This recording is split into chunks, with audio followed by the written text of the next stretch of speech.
Hi guys, my name is Rai and welcome to my channel. So for today's video, I will be sharing to you my experience as an OFW student before. Those schools that I will be mentioning here, this is not sponsored by them. So yung mga schools na to, they are offering online college degree programs and as well as master's degree programs. So, the first school that I'll be mentioning here is Cap College Foundation Incorporated located in Makati City in the Philippines. So, they are offering different bachelor's degree program, and during that time, I took from them two different degrees, which is Bachelor of Arts in Psychology and Bachelor of Science in Business Administration, major in Management. So, syempre, hindi naman sila sabay kong kinuha. So, I took the AB Psychology first, way back in 2017 till 2018. And then, I took the Bachelor of Science in Business Administration, major in Management in 2018 till 2019. So, siguro magtataka kayo bakit ganun lang siya kaikli or mabilis ako natapos for that degrees. Well, kasi pang ilang degree ko na yun, pangalawang degree ko na yung EB Psychology during that time. I had already another graduate degree before in the Philippines. So, during that time na nag-aaral naman ako dito sa panibagong school, pangalawang degree ko na siya. And I was an OFW back then.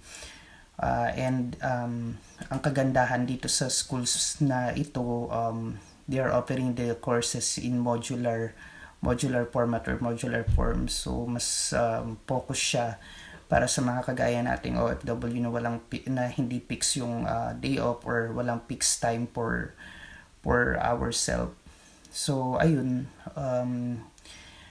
tinake ko siya in just 1 year, almost 1 year. Yung AB Psychology tinake ko siya for 8 months, and then yung BSB Management naman for 4 months. So, mabilis ko siya natapos kasi most of the subjects that I took from my previous college degree was credited already from that school. And mga kinuha ko na lang is mostly mga major subjects. So ilan lang naman na yun. Tsaka mga ilan na mga minor subjects din na hindi nakasama doon sa previous course ko or wala doon sa previous course ko na ino-offer naman dito sa panibagong school or degree na kinukuha ko rin.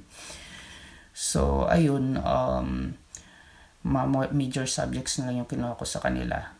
And then, after that, I decided to enroll for a certificate in professional teaching program offered at AMA University. And the same din naman sila kasi this school naman nag-offer sila ng online education din. So, mostly mga modulars din yung pinapagawa sa amin or particularly dun sa akin sa OED. Modular siya.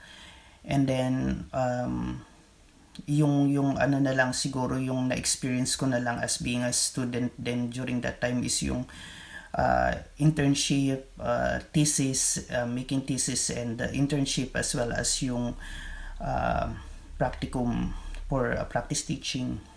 So, yun yung mga ginawa namin even though OFW ko. So, kailangan pa rin gawin yun kasi part yun nung curricula nung bawat course.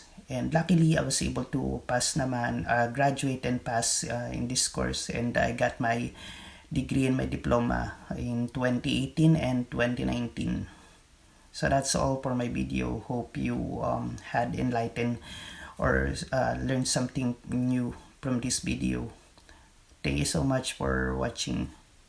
Bye.